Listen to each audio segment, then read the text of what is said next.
What's good, y'all? It's the messenger of God here. Coming to drop one for y'all today. And you know what, y'all? I was so shocked and amazed. I was trying to do the story of David and Goliath. And you guys, I came across the story of Samuel and Eli.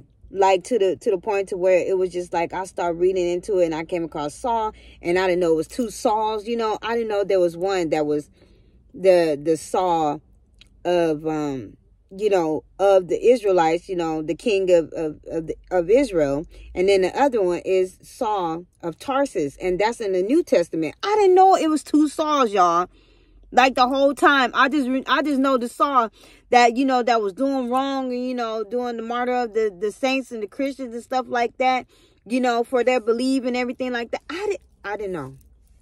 I did not know it was two Sauls. So when I started reading the word, I was looking at the word. I said, hold up. How is Saul is going to die over here, after he like anointed, on down in the story, after he had to anoint David and everything, and all that, he chose Sam and he chose Saul. And I was like, how is Saul going to die? When he got to be over here with the martyr of the saints. And so I said, you know what? I need to read my Bible. So I went back and I said, okay, it's two Sauls. So like I said, I went back into 1 Samuel, 1 through 3, where Samuel was talking to little Eli, and Eli, while he was asleep, he was awakened by the voice of the Lord. And he kept on going up there to Samuel. And he was like, did you call me? Because I heard you call my name. And then Samuel was just like, I did not call you. He was just like, go back to bed. I didn't call you. Go back to bed. And he was just like, he went back to sleep and he waited for a while in the dark, and he was laying up there. And he was just like, he was like, Eli. And he woke up again. He was like, you know what, Samuel, forget this. I know you called me. Did you call me, Samuel? And he was like, son, I did not call you. Okay. But then, you know what, Samuel, he had to tell him, because he was a priest, he had to let him know that I did not call you, baby. And so he had to go ahead and tell him who was calling him. He had to tell him that was the voice of the Lord that was calling him, And I was just like, you know what? Isn't that something, how the Lord can call us? But if you don't have him and don't know him, you will not recognize his voice or that he's calling you. And then when he did answer him, he was telling him that he had to tell him, I am your servant and I'm ready to listen. So you guys got to know that when God is calling you to do something, or when he's talking to you, you gotta answer him and tell him, I am your servant, Lord. I am your servant. I'm ready to listen. I'm ready to do whatever it is that you want me to do. So remember that sometimes you can't just jump up and do something, because it's just like you're reacting to what another voice is telling you, or what you think, is right in the flesh, and if it's the Spirit of the Lord, you got to first be ready to listen. Always be ready to listen first before you speak. Okay? Because sometimes we can jump ahead and try to speak before we listen. Okay? And that's what Eli had to do. Okay? So let's bring the story to, because I remember, y'all, all the way up into the Israelites was badly defeated by the Philistines. Okay? And I remember when the mans came back and told Samuel what was going to happen. They told him like that they got defeated and everything, but they stole the Ark of the Covenant. So, because he was asking me, he's like, where's the Ark of the Covenant? Where's the Ark of the Covenant? And when they told him, he dropped dead, y'all, with a heart attack, because he was so hurt that they took that Ark of the Covenant, because he was trying his best to, keep it safe and keep it secured and stuff like that. And, that was what they relied on as the word of the Lord to keep them safe. Okay. Now, let's keep on going. All right. Now, I'm going to start the story here, and I'm going to read it to you guys. You know, some of the story. So that way you can kind of know of the story before it gets to David and Goliath. Okay. Because I wanted to read to you guys today. All right. Because like I said, it was so much for me to write. So I'm going to try to read some of the story. Okay. To you guys. And then explain some of the things that they used back in the day to anoint the people. I told you guys I always have like these little notes, and I like to read these little footnotes and stuff that they be having, because it's good to know, you know, for those who are learning the Bible, you know. And this message may not be for everyone, but let's just say there's younger people that wants to know more about like the stuff they used. Okay, because I didn't know, and it doesn't matter how grown I am, I didn't know. Okay, so let me tell you guys. Back in the day, they had a horn and oil. Samuel anointed Saul, the king, with oil contained in an animal's horn. Okay, it was a sign that Saul was chosen by God and belonged to the Lord in a special way. Samuel would have used olive oil, perfumed with the spices and myrrh. Okay, the Israelites had many other uses for the oil. They used it in cooking, you know how we be cooking with our olive oil. Okay, but it's not that same oil, like I told y'all, that you need to have in your lamps when you have to be ready for the Lord. But anyways, let's keep going. Okay, they used it in cooking to soothe cuts and bruises. Okay, yeah. How many of y'all ever been out there before and you burnt your arm or something? You know how you had that little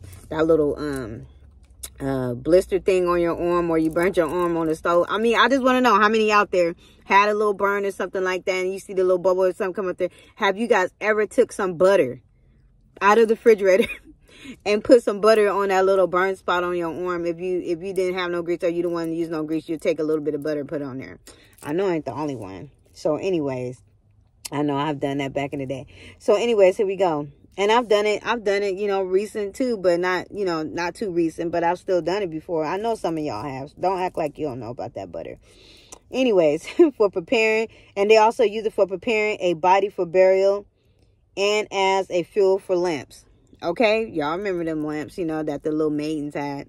Okay, so anyways, y'all, Saul was the first king of the Israelites, right? Okay, let's see where I want to start. Okay, let's start. Samuel grew old, and the people asked him to appoint a king to rule over them. Samuel asked God what he should do. Okay, there's a man called Saul of the tribe of Benjamin, and he is the one you must choose. He will make himself known to you. Okay? Shortly afterward, a tall young man came up to Saul on a hill outside the city. Because, y'all, Saul was tall, y'all. He was really, really, really tall, y'all. Really tall. Okay? He was a real tall man, so you weren't going to be able to miss him, okay? He probably can be tall enough to play basketball or something. But anyways, I'm outside the story. Let's go. I have lost 3 of my donkeys, he said. I know you are a prophet. Can you tell me where they are? Okay, so remember, the Lord was already told him that he's going to make himself known. And there he is. He's making himself known, right? He's like, you're a prophet. You know, I done lost my donkeys. Can you tell me where they at? Okay, he said, your donkeys are safe, Samuel replied. Now come with me, for you are to be the first king of Israel. Saul was astonished. But I am unimportant, he exclaimed. I am of the tribe of Benjamin, the smallest of all the tribes of Israel, and my family is the least important family in the tribe. Samuel reassured him and led the astonished Saul back to his house, where he gave him food. And then he anointed him with oil and poured it all over his head, y'all. Y'all remember that little horn I told y'all where he had the little oil in it? Well, he poured it all over his head. He said, with this oil, he said, I declare you king. So he anointed him right there and declared him king on the spot. I know Saul was just like, what is he doing? To put all this oil all over my head. What is going on here? Right? Isn't that something? All right, look. On your way, you will see 2 men who will tell you your donkeys are found. You see how he just told him that, y'all? Oh, my goodness, y'all. Next, you will meet 3 men. The first leading 3 young goats, the second carrying 3 loaves of bread, and the third a bottle of wine. There you go, y'all. In them threes, right? In them threes again, right? They will give you 2 of their loaves. Lastly, you will come across a group of prophets making music and singing praises to God, and you will join them. Oh my gosh. Okay, let's go. Everything happened exactly as predicted, after which Samuel called the children of Israel together. I am here to show you your king, he told them. Where is Saul of the tribe of Benjamin? But Saul, overwhelmed, was hiding among some baggage. He was soon found, however, and brought before Samuel, where he stood head and shoulders taller than any man there. I told y'all he was like a little young giant right there. Okay, here's your ruler, said Samuel. The man God has chosen to be your king. Because I remember at first, y'all, Samuel felt kind of bad. You know, they was telling him they was like, you're getting too old, you know, to be our, you're being too old to be our king, you know, to rule over, and your sons have sinned, you know, and everything like that. And then he was like so upset because, well, basically he was hurt. Because he was just like, you know, how do y'all want somebody over me? He was just like, you know, when you guys get another king, you guys going to get exactly what you want, exactly what you deserve. Okay, isn't that something, y'all? Well, anyways, let's keep it going. The man had chosen, okay. Long live the king, right? After Samuel wrote down the rules of kingship, dedicating his account to God, then he told all the people, men and women and children, to return to their homes. Okay? Isn't that something, y'all? In 1 Samuel 10:24, it says, Samuel said to all the people, see ye Saul, whom the Lord has chosen, that there is none like him among all the people. And all the people shouted and said, long live the king. Okay. Isn't that something, you guys? I'm telling you. Hold on. Hold on, y'all. Hold on. Help is on the way. I'm always singing to y'all. Hold up, though. Okay. I love you guys. You know, I just be wanting to, like, you know, read you guys, like, the little story is in the Bibles and stuff like that, for those who haven't heard the story or need somebody to read with them. I'm reading to those people who need someone to read for them, okay? Now, Saul's downfall, y'all. The city of Jabesh, excuse me if I don't pronounce it right, Jabesh, was under siege by the Ammonites, who agreed to make peace on one condition, that the right eye of every citizen should be put out. The people were appalled. They wept and wailed, but none of them could think of a way to avoid this cruel punishment. Toward evening, Saul came in from the fields, driving a herd of oxen before him. He was astonished to find the entire population in a state of terror. Wow, isn't that something, y'all? What is the matter? He asked. What has happened? When he had heard the enemy was threatening to do what the enemy was threatening to do, Saul was full of anger. Immediately, he summoned his army together. He sent messengers to the people of Jabesh, promising that the very next day, by the time the sun was at its highest, they would be safe. The Israelites attacked the Ammonites early the next morning. By the midday, they had slain or put to flight every one of them. You know what you guys saw? He made sure he tried to slay everything around him, okay? And all his enemies, anybody who ever did anything to him, okay? But y'all, he messed up. Let me show y'all, because this is Saul's downfall. Saul and his people was overjoyed and celebrated their victory with the sacrifices to the Lord. Okay, 2 years, you know, after Saul had become king. Because I know he reigned for that 1 year. And I believe, I believe when the Bible was saying he was about 40 years old, you know, when he first reigned. But anyway, 2 years after Saul had become king, the Philistines gathered on the Israelite border in enormous numbers, preparing for invasion. Okay? Samuel told Saul to wait for 7 days. He told him, wait for 7 days, okay? Wait for me for 7 days before you make this sacrifice. He told him that. But watch this, okay?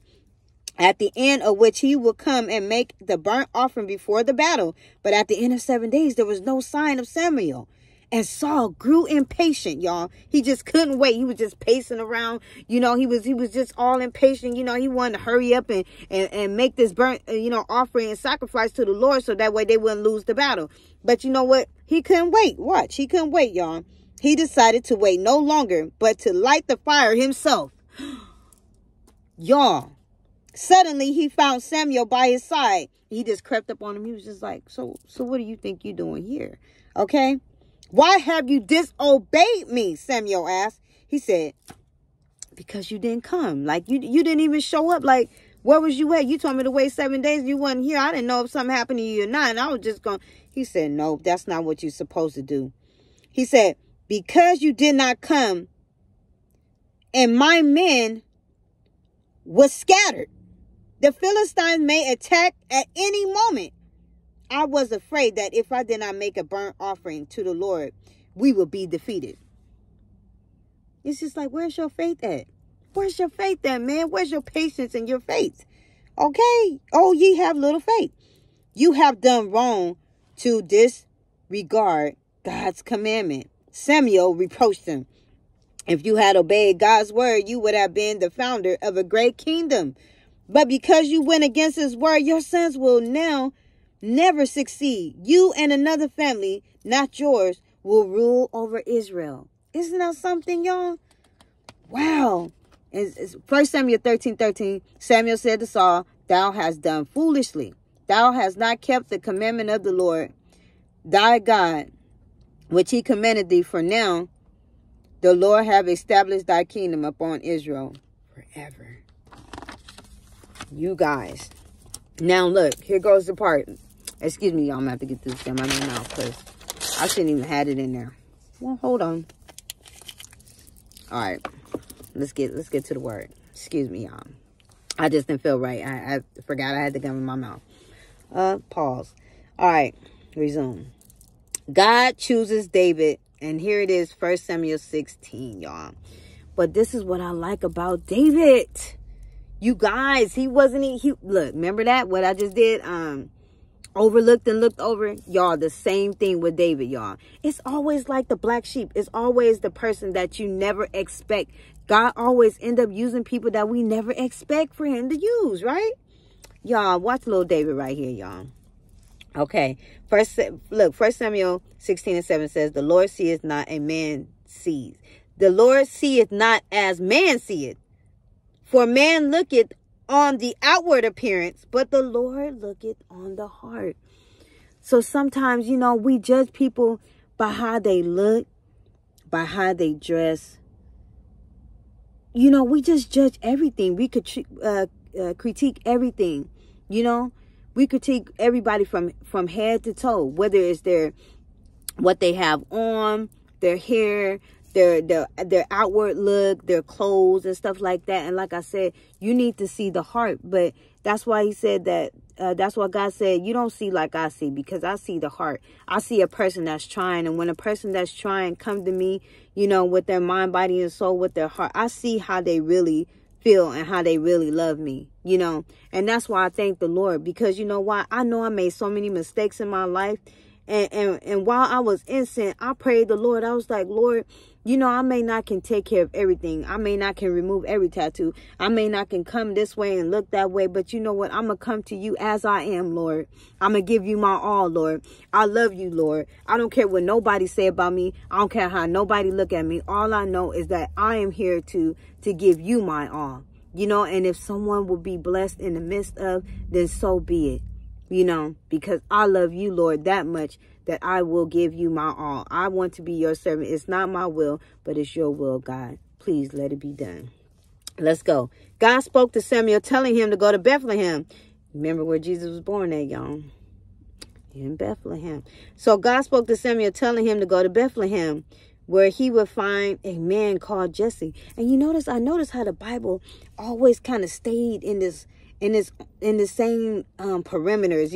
You never hear about it like being in those states like California or going to like Illinois or Nebraska or nowhere. Isn't that something?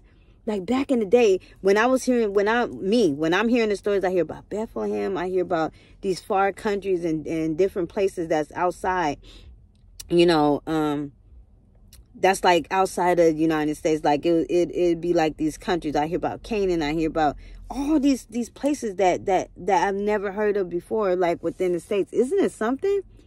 You know, I know it all means something, but I haven't got completely there. But I'm just saying, I just always notice how everything's surrounding the promised land of, you know, Canaan, the promised land, y'all.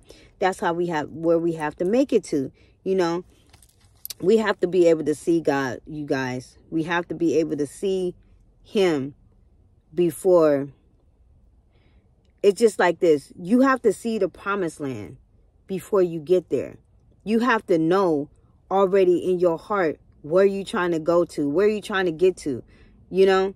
It's just like that. That's why we have faith. We walk by faith and not by sight. You gotta be able to look ahead, and you know, and the only way you can be able to do that is when you have that godly wisdom, you know. So and ask for that understanding heart, so that way you can be able to know these things and see these things.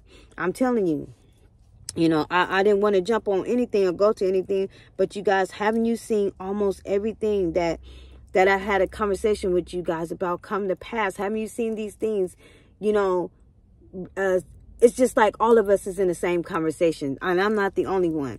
You know, God would speak to each one of his chosen persons to, you know, I know is many are called, few are chosen. And I know that he have called a lot of us to be on one accord. And if you notice that when we all talk about the same things along the same line, that's us being on one accord. That's us building the body. That's us planting the seed. That is us sowing that seed so that way we can build that body in unity in the spirit. That's why he said we will come together in spirit and in truth. So we do not have to be, you know, right beside each other or in that same room, but sowing that seed around the world. We're like as if we're in that same soil. We feeling that same soil with our toes. You know, it's just like us stepping out there in a garden, you know, and we all are out there dropping down our little seeds and planting and growing. And then God is talking to us all that's why we are his children. I just keep saying so much as I talk. And I see these things, you know, how he talks to all of us, you know, in the same conversation, you guys. And when he does that, that's us connecting in spirit and in truth. You know, that's why I said you can't be mad at the next person when we are talking the same things along the same lines, because we are speaking in spirit and in truth to form that body of Christ. Let's keep going. I'm sorry. God spoke to Samuel, telling him to go to Bethlehem, where he would find a man called Jesse. Jesse, y'all. Jesse. I have chosen one of the sons of Jesse to be the next king, he said. In Bethlehem, the news of Samuel arrived, made the people tremble, for he was now a great and powerful man. But Samuel reassured him, I come in peace to bless you and pray with you. One by one, 7 of Jesse's sons came to the prophet to be blessed, okay? When Samuel saw the man standing before him, tall and handsome and looking good, okay? Look at this. He thought to himself, surely I know one of these must be the chosen one, okay? Isn't that something? See, we always think we know who the chosen ones is, huh? We always think we know who that 144 is. But look, y'all, look. But as each of the brothers came before him in turn, he heard the Lord's voice said, this is not the man. He said, God does not judge in the way that people do. Do not look at the face, but into the heart. Finally, Samuel turned to Jesse and said, God has chosen none of these men. Are all your children here? Okay, he asked him, he said, is all your children up here? Is all of them here? Because this don't make no sense. You know, this is not making no sense to me. Huh? Where's all the kids at? Because I don't see the one that I asked for. So anyway, all but the youngest, David, he is out in the field. Guess what he's doing, y'all? Looking after the sheep. Okay? He out there looking after the sheep. And that made me think, when I heard of this, I said, you know what? The Lord is my shepherd. You can always see the example of Jesus. You can always see God in the stories. He's out there watching over the sheep, y'all. He's out there fighting the enemy just to protect the sheep. He's out there saving the lost souls. So just think about that, y'all. He fought off a lion. He fought off, I believe it was, let me make sure I get it right. It was a lion and a bear, okay? One story in the Bible tells how David risked his life by killing a bear and a lion that threatened the sheep, okay? Let me read this portion, this footnote. David was the youngest and therefore the least important of Jesse's sons. He looked after his father's sheep in the hills around Bethlehem, out in all kinds of weather. His life would have been a lonely one as he led his sheep to good pasture, okay, and protect them from harm. Okay, isn't that something? Wow. Okay, then let's go. All right, here we go. All but the youngest, David. And all but the youngest David, and he is out in the fields looking after sheep. Fetch him, said Samuel. The boy, fresh-faced and strongly built, came running in. This is he, said God. Then Samuel took the holy oil. Y'all remember that horn with that oil in it, remember? And anointed David in front of his whole family. Okay, they're probably looking at him like, how is he going to anoint the youngest one here? And he's like too young to be anointed, right? Because it's like, he just watches over the sheep, you know? He don't look as good as us and built like us. He's like this little scrawny little thing, you know, walking around here, you know, taking care of the sheep. What would God want with him? All right, here he goes. The boy, fresh-faced and strongly built, came running in. This is he, said God. This is he, said God. Then Samuel took the holy oil and anointed David in front of the whole family. And from that day on, the Spirit of the Lord was with him. You guys, here goes David and Goliath, y'all. When he fought David and Goliath. Y'all, he used that slingshot, okay? When I saw this, I was just like, I was touched because I told y'all that overlooked and looked over. Y'all, when I saw that rock, I was like, the Lord is the rock of my salvation, okay? Remind you, he said, you got to use what you got. Jesus is the rock. So when he threw that rock, it was just like he was throwing Jesus. That's why God said the battle is not yours, it's the Lord, okay? The blood of Jesus. You already know what time it is. He said, vengeance is mine, said the Lord. That's why God said the battle is not yours, it's the Lord. A rock is solid, y'all. It's just like Jesus. Jesus is something that can't be broken. Okay, he can reach higher heights. And when he hit that head with that rock, y'all, it was just like him being hit with the Holy Spirit, okay? Slayed, and he knocked him straight out, right? Knocked him right off his feet, y'all. That's why the Lord always said, let Jesus fix it. Let Jesus fix it for you. Let Jesus fix it for you. Let Jesus fix it, fix it, fix it. Let Jesus fix it, fix it, fix it. You know what I'm saying? You got to let Jesus fix it, y'all. A lot of times that's what we got to do, y'all. That's why when I tell you guys, when there's a lot of things that's going on around you, you got to have Jesus, y'all. You got to have him. You got to have Jesus to get through some of these trials and tribulations. You got to have Jesus to make it through all the stuff that you go through in life, you guys. All the decisions that you have to make, all the places that you have to go, your marriage, your relationships. I'm just telling y'all, you know, just keep on trying to do your best, okay? We're not perfect, but let's keep going, all right? So here goes. The Philistines were ready for battle. On two hilltops with only a narrow valley between, the armies was assembled. The Philistines on one, Saul and the Israelites on the other. All of a sudden, a giant man came striding down towards the valley from the Philistine camp.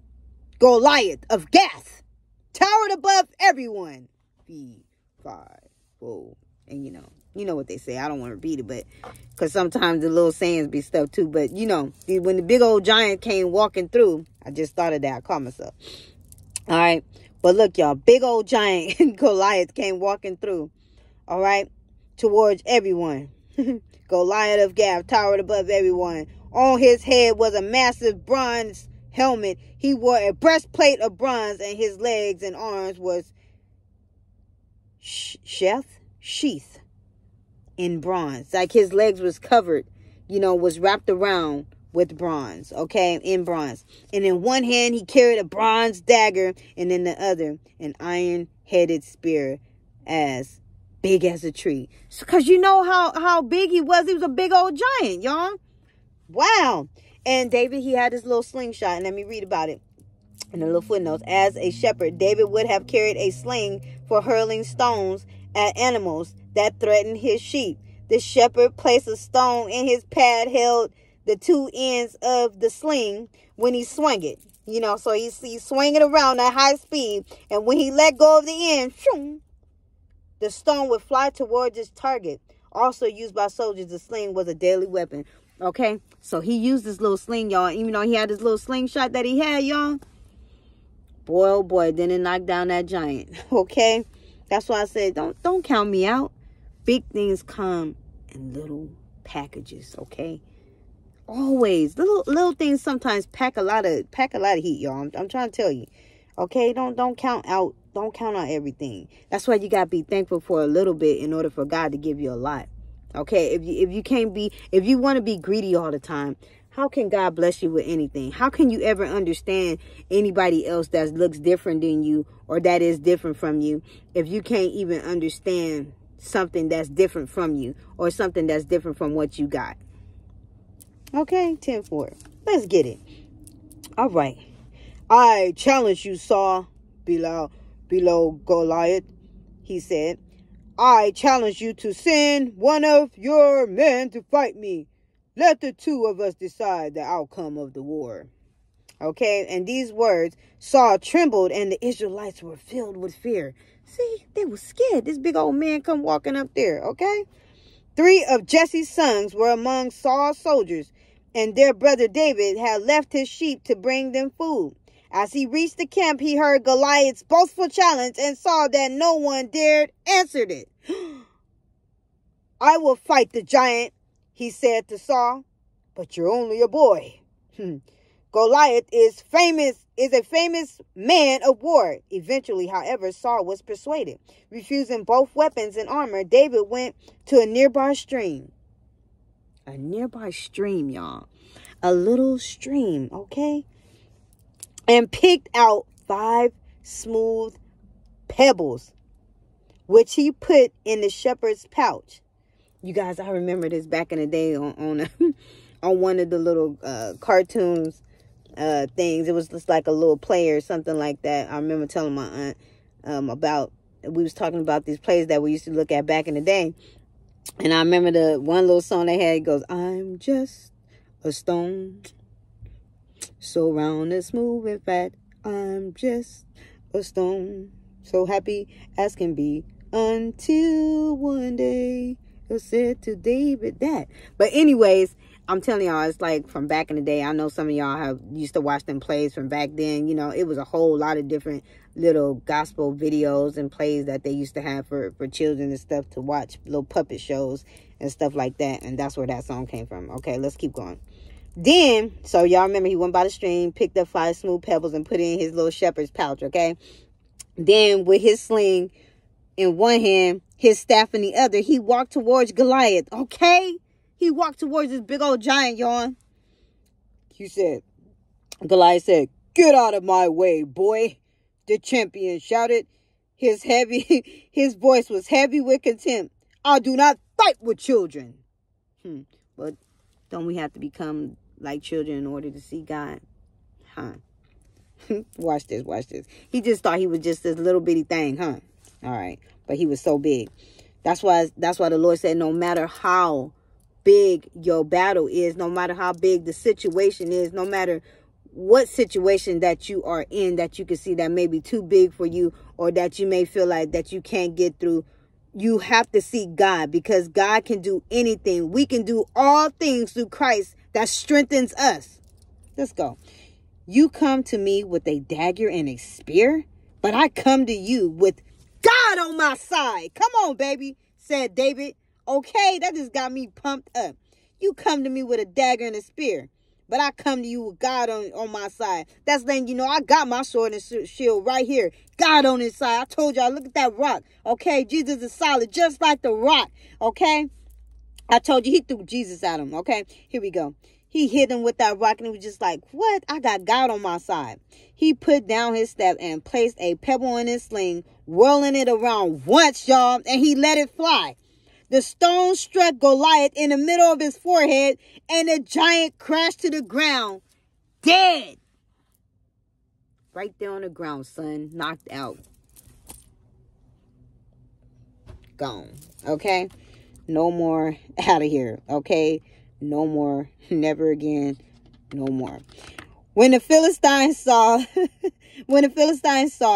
their great champion dead, they turned and ran, leaving the Israelites to celebrate their victory.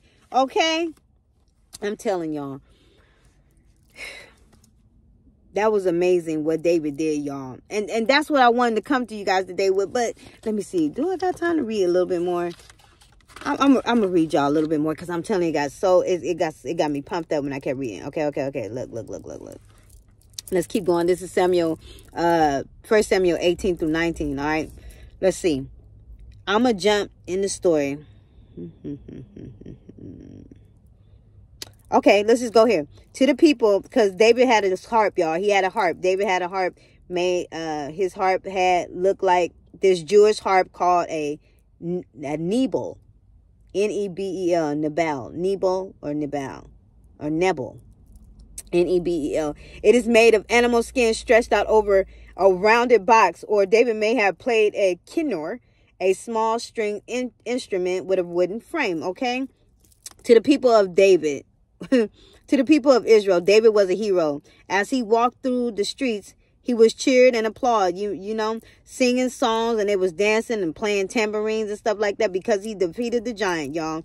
People was dancing joyfully in front of him, chanting, Saul has slain thousands, but David has slain tens of thousands. Isn't that something, y'all? So y'all know Saul got jealous about this, okay? Saul listened to their words and he began to grow jealous. See? Jealous and envy.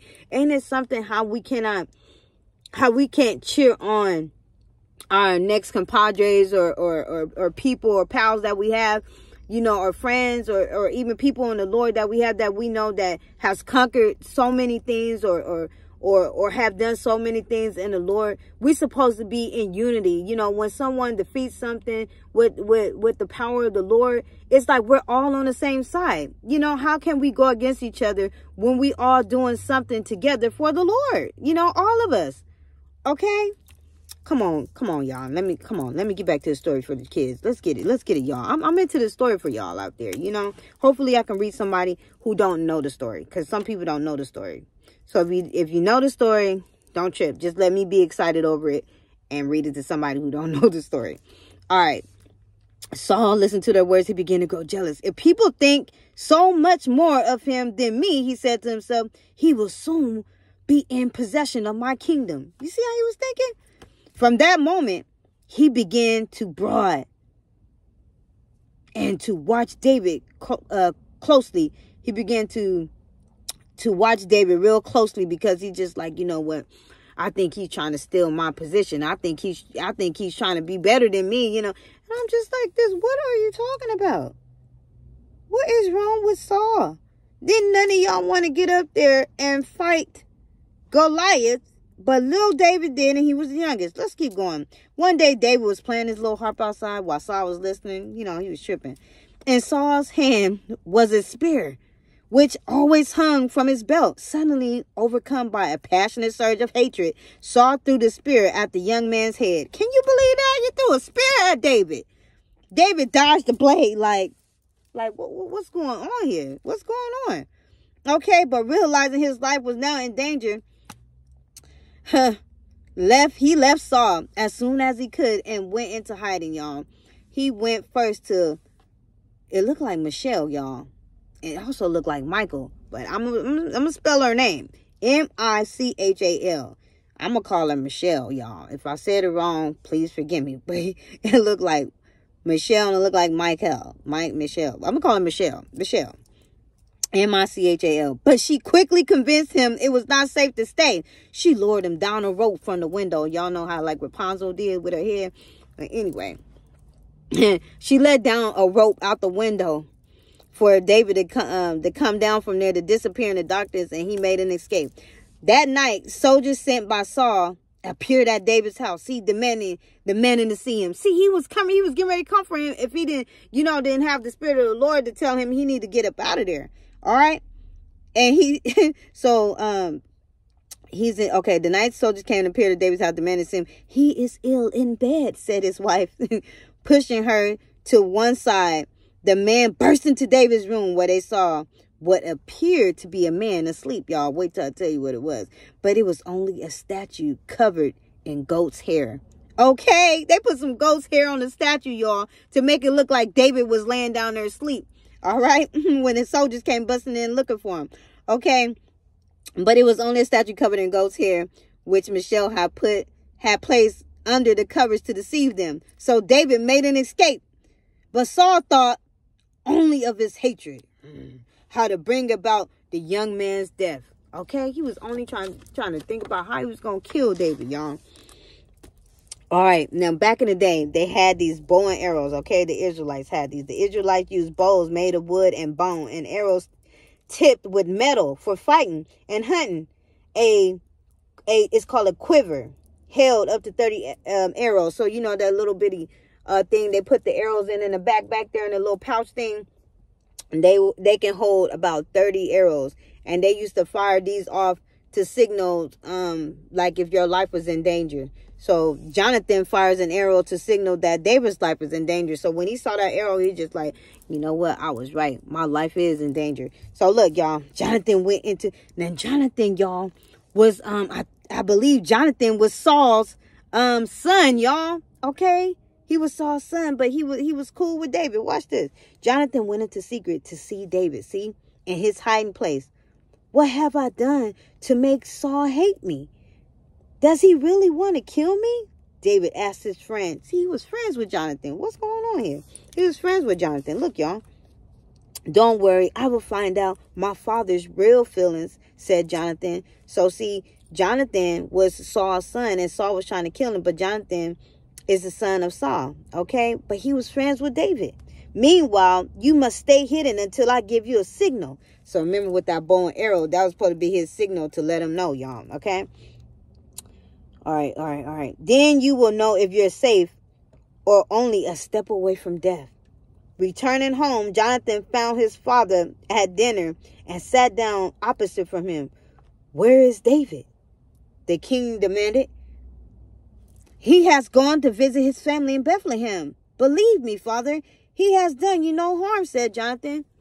Jonathan knew where he was at, y'all. But he didn't want to tell his dad where he was at because, you know, he was trying to kill his friend. He knew he was trying to, you know, how many of y'all got, you know, I don't want to, like, put this in the story, but how many of y'all got, like, friends and people like that, you know, you try to keep them safe or your family safe or your friends safe or like that, or let's say your mom and dad don't approve of them or just any old thing. You be like, you know what, you just told a lie.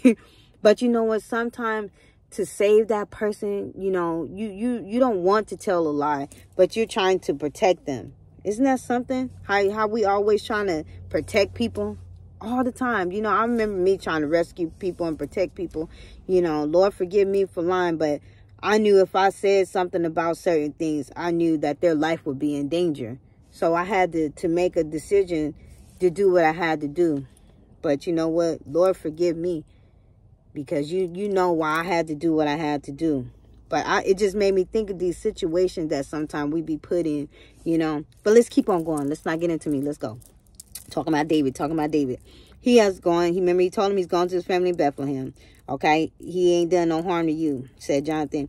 His face crimson with rage, like his face was in rage. He was so mad, you could see the wrinkles start standing up in his face. You know, he started so mad, probably had that little pulsing vein was popping out. You know, he was so angry, y'all. Saul staggered to his feet and grabbed his spear and flung it drunkenly at his son. He was just like, You know, he was just so mad. He even threw the dagger at his son. Can y'all believe that? How dare you take sides against me? See, he didn't like that he took sides with David over him, because you know how he felt about David. So he probably feel like his son is like on his side too. Bring David to me now, for he must die, he shouted. The next morning, as arranged, Jonathan went to the meadow, okay, where David was hiding. And let me tell y'all this, in the rugged hills, in a hideout in the rugged hills, valleys around En-Gedi by the Dead Sea. If y'all don't know what the Dead Sea is, look that up on a map. There were plenty of natural caves where David and his followers could hide. In a cave such as the one that I'm talking about, y'all, David would have had the advantage of seeing Saul and his army approaching him from a distance, you know, without him even knowing it. Okay? He fired an arrow. Okay, look, Jonathan fired an arrow to fall. Wait. To fall beyond where his friend lay concealed, where his friend was at, okay? This signaled that David's life was in danger. So he shot that arrow to let him know, hey, look, my dad is coming for you, partner. You're going to have to, you know, get up out of there or something, because he's getting ready to try to kill you. All right? So this signaled that David's life was in danger. The two men embraced sadly. Then they parted. Jonathan to go back to the city, David to go into the wilderness, where he was joined by a band of loyal followers. Saul set out with his men to look for David in the desert around En-Gedi. Okay, the day was hot, and he retired into a cave, the same cave in which David and his men was hiding. Quietly, David crept up behind Saul and cut off a piece of his coat. Okay. He cut off a piece of his coat. He didn't even know he was in there, y'all. I'm telling you, that's how quick the Lord is going to be with some of these things y'all don't even know. Okay. When Saul had left the cave, David called out, "My Lord, it is I, David. See how close I came to killing you, and yet I spared your life." You see that? He could have killed him, y'all, but he didn't, because he wasn't like Saul. He wasn't jealous of Saul. He wasn't even like Saul. He said, look, I will not harm someone who has been anointed by God. See, shouldn't we be like this to the people that we know in the Lord? How is you guys going to hate each other, or hate your brother and hate your sister that's in the Lord? You know, we can all have different opinions, y'all. But why can't we come together? Why can't you just have, God is not the author of confusion. Because we have different walks and paths of life, you guys, we're going to all have different things that we say, or different ways that we do. We're not going to all say the same things, like we all came up in one house. Okay, we all came up from different areas, you guys. So therefore, when we tell our stories, it's going to be different from one another. But we're supposed to come together in that spirit, because we're going to have that mutual feeling of what it feels like to come from somewhere that you didn't want to be at, to be into where you are now. That's why we're supposed to be able to agree in unity, in spirit, and in truth. Okay? Because you have that same feeling of, thank you, Jesus, I'm here where I'm at today. Right? And I'm not where I used to be. I'm not doing the things that I used to do. See? Let's go. Y'all done got me started. All right. David called out, "My Lord, King, it is I, David. See, I came close to killing you, and yet I spared your life. I would not do no harm to you, to someone who's been anointed by God." At these words, Saul was overcome with guilt. See, he felt so bad and horrible how the way he had did David, and how he thought about killing him and wanting to kill him and stuff like that. He felt so bad for feeling that way, because he knew he was wrong.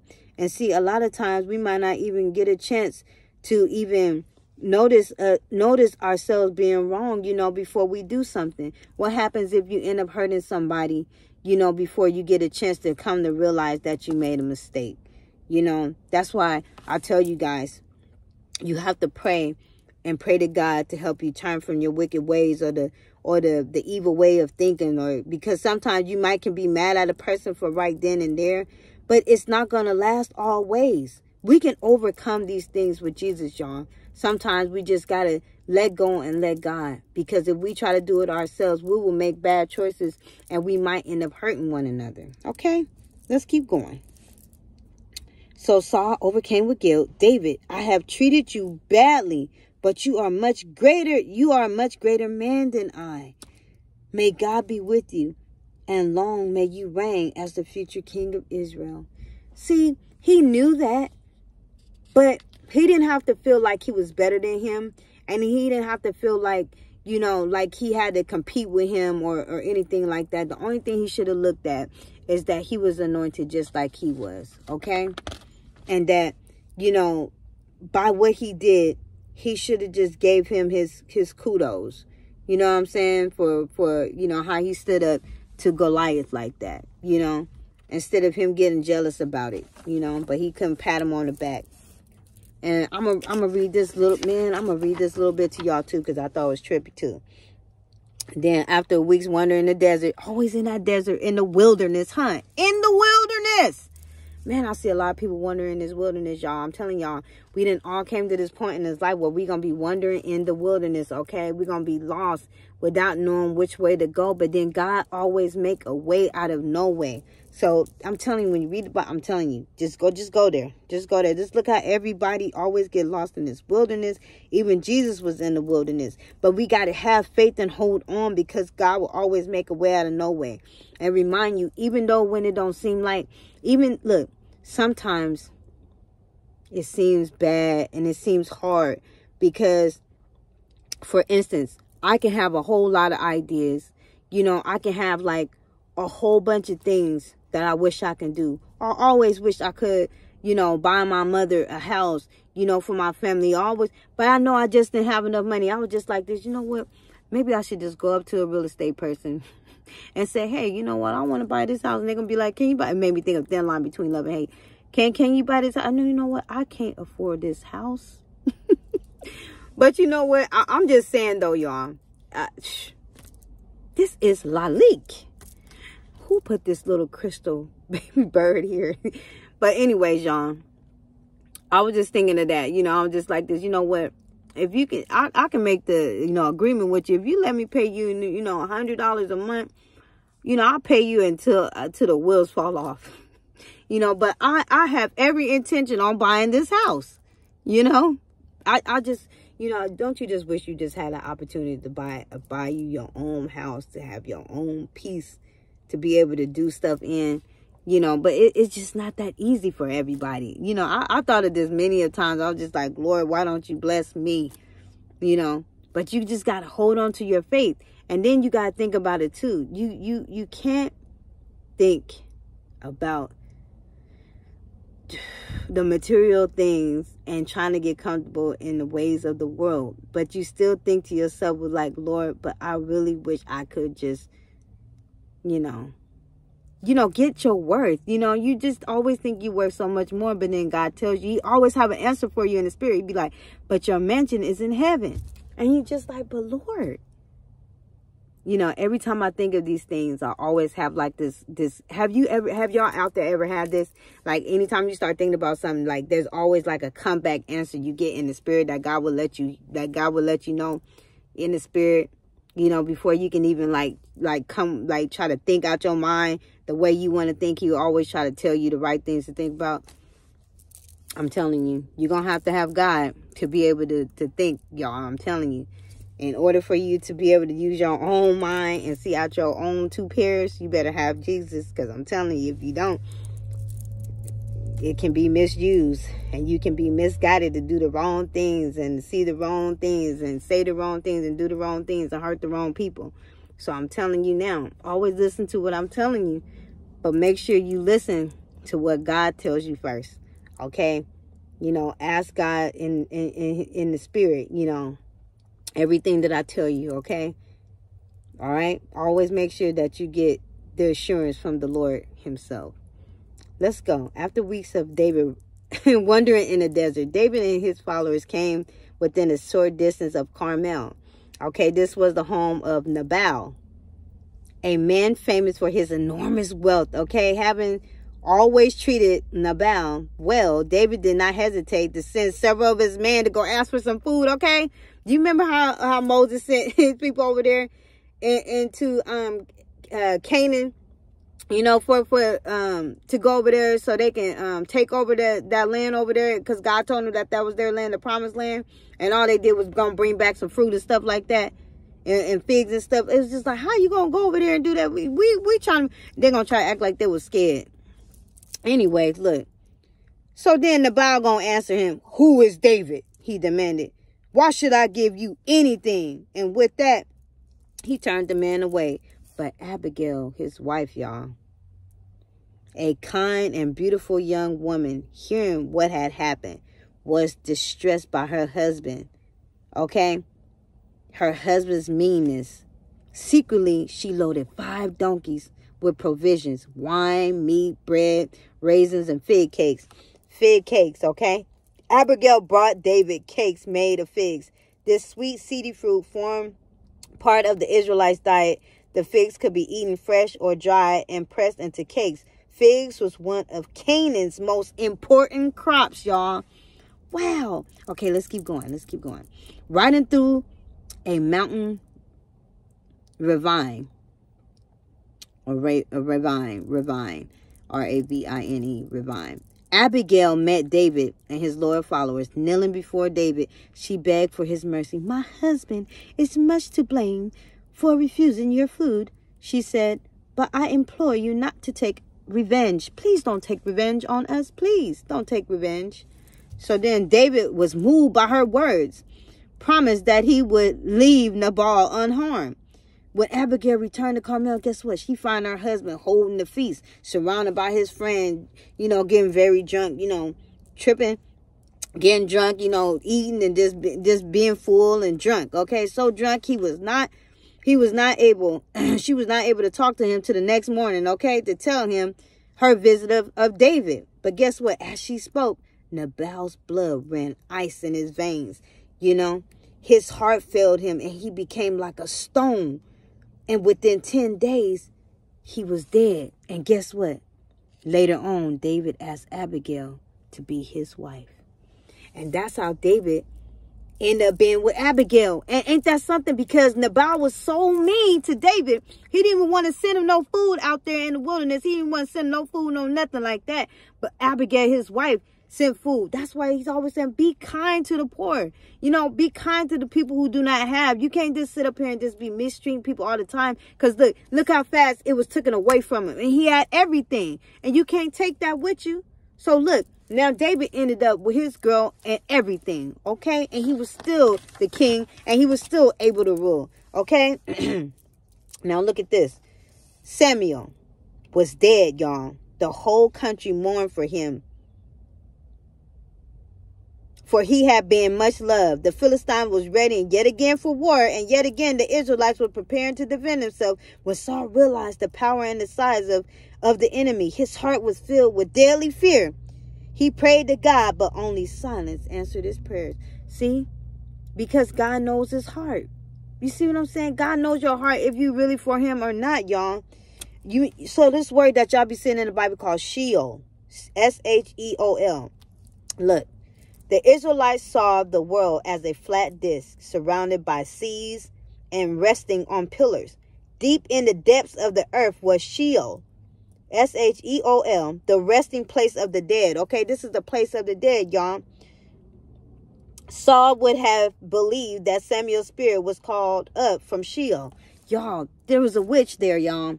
The witch of Endor, E-N-D-O-R, Endor, summons the spirit of Samuel from the dead. So if y'all didn't know that, and I was just like this, you see how they talk? They talked about witches and witchcraft and stuff like that and sorcerers in the Bible, y'all. But I never heard this story preached and talked about like this. So look, listen. Then in his misery, he remembered hearing talk of a witch at Endor. Watch this, y'all. I be telling y'all gotta stop. Y'all gotta stop going to these mediums. Y'all gotta stop calling up on these spirits. Y'all gotta stop talking about, I want to hear from my ancestors again. I want to hear. Because those, I'm telling you, they're sleeping. They're in a beautiful place until God called them home, okay?